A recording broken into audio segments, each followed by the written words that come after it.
This is Optimal Living Daily, episode 1012, the most important choice you can make. And are you the exception or the rule? By James Altucher of jamesaltucher.com.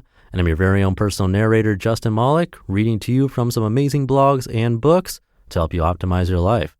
Today's two posts come from James Altucher, host of the James Altucher Show. That's a podcast, a popular one actually, and he's had some huge guests on the show like Henry Winkler, the Fonz, Tony Hawk, Tyra Banks, Wolfgang Puck, Tony Robbins, and a lot more.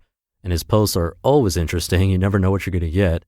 Before we get to the posts, most job boards overwhelm you with tons of the wrong resumes. Not smart. But ZipRecruiter finds the right people for you and actively invites them to apply. Smart. Try it for free at ziprecruiter.com/old. ZipRecruiter, the smartest way to hire. Now let's get right to it as we optimize your life. The most important choice you can make by James Altucher of jamesaltucher.com. Oh, I forget. You don't even know. I have terminal stage 4 cancer, he said. My friend had popped up on my text just a few hours before this. You around later? Sure. We hadn't seen or spoke to each other in 18 years. It's because I hold grudges. 18 years ago, I got upset at him about something that now seems really unimportant. So I stopped talking to him for 18 years. When his text popped up, I figured, why not? I also figured I'd apologize to him. He came over. He had once built a coffee shop, so I had gourmet coffee delivered. We used to hang out with each other 5 days a week when we both moved into the city back in 1994. Around 1999 was when I last saw him. What? Yeah, I got diagnosed 7 years ago. Thyroid cancer. They removed it, but then 3 years ago it had spread to everywhere else in my body, and they gave me basically no time at all to live. You seem good, though. I'm on this clinical trial, and so far so good. But, he said, 100% of people eventually develop resistance to this drug at some point, usually 18 months, he said. I'm at 24 months now. And then it's a death sentence, he said. I didn't really know what to say. I knew nothing about his life now. Was he going to die? And now I felt really bad for holding a grudge against him all of these years. So I said, what's up? I'm happier now than ever, he said. I don't do anything I don't want to do, he said.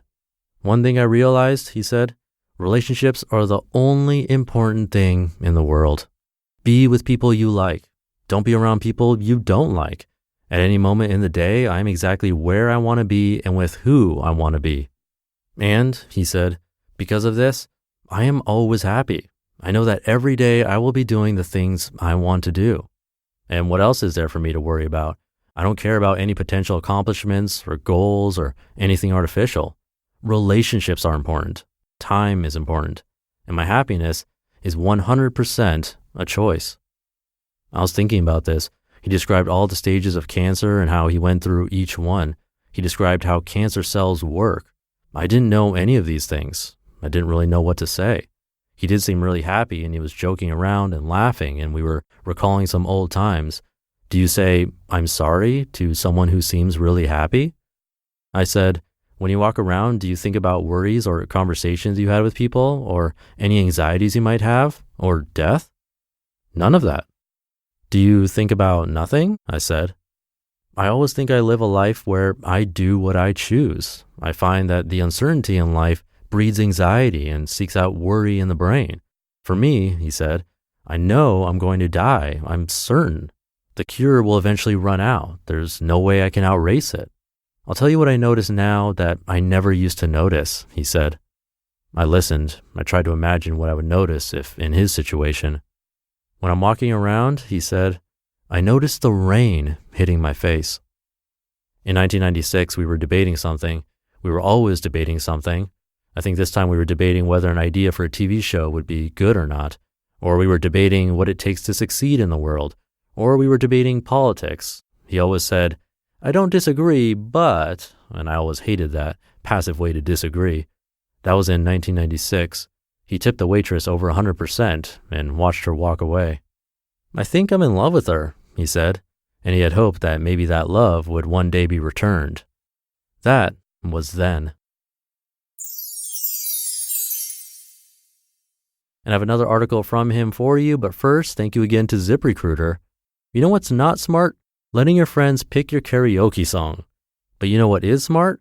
Going to ZipRecruiter.com/old to hire the right person.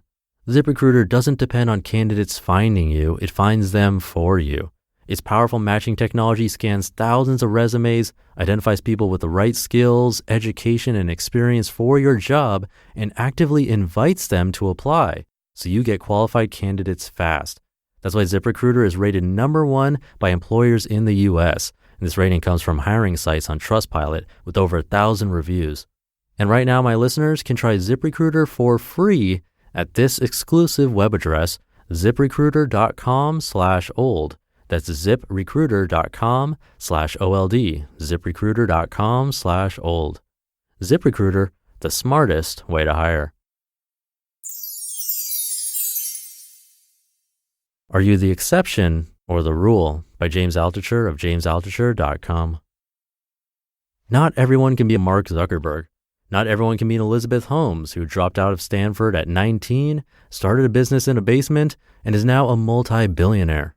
Not everyone can be a Bill Gates or a Beyonce, although Claudia wants to be Beyonce in her next life, which I hope that means I come back as Jay-Z. Sometimes people say to me, not everyone can be X. Not everyone can choose themselves. Or maybe focus on helping others instead of choosing yourself. Okay, I don't argue. There are always exceptional people, but exceptions are created. They are not born. Every person on the planet is a future amazing anecdote right now. Here's the questions I try to ask myself every day. Sometimes I forget. I try to follow my own advice and I get better at it. But like everything, it takes practice. Is it better to be sick in bed or to do one small thing a day to improve my health? Yesterday, it was warm enough to play tennis, so I played with my daughter, which is great because I get to exercise and also spend quality time with her. And also, she's the only person I can beat, although she's getting better pretty fast. Is it better to be around people who will laugh at me and put me down? Or is it better to be around people who inspire me and who will support my dreams even when they change every day? Like yesterday, I was obsessed with doing an impression of Morgan Freeman. Claudia put up with me for hours trying to talk like Morgan Freeman while she was doing her own work.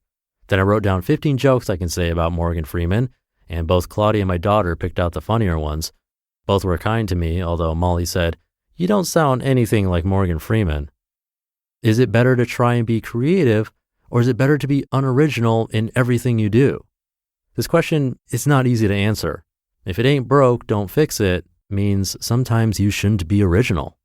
But still, it's a fun exercise to try and be creative every day, or to pretend to be Morgan Freeman. Is it better to be grateful today or to complain? I try to find one thing I'm miserable about. Like right this second, I can feel it in my stomach. I'm upset about some things people have said about me. And that's okay. It's an opportunity to turn it into what I call a difficult gratitude problem. If I can find 10 things to be grateful about these people who said these things, then my gratitude muscle will be improved. And that sounds corny, but it's better than being upset or dwelling. If I can answer all these questions, then I know I will help others. How come? Because it's a miracle that a tiny cloud can obscure the massive moon. Get rid of the clouds and you can make it to the moon. Others can follow you there. I don't worry about anecdotes or exceptions. If you ask these questions every day and celebrate your small successes, then you start to become the exception instead of the rule. And what is the rule? There are no rules. You just listened to the posts titled, "The Most Important Choice You Can Make," and "Are You the Exception or the Rule?" Both by James Altucher of JamesAltucher.com. That's enough for me for today. Have a great rest of your day, and I'll see you in tomorrow's show, where your optimal life awaits.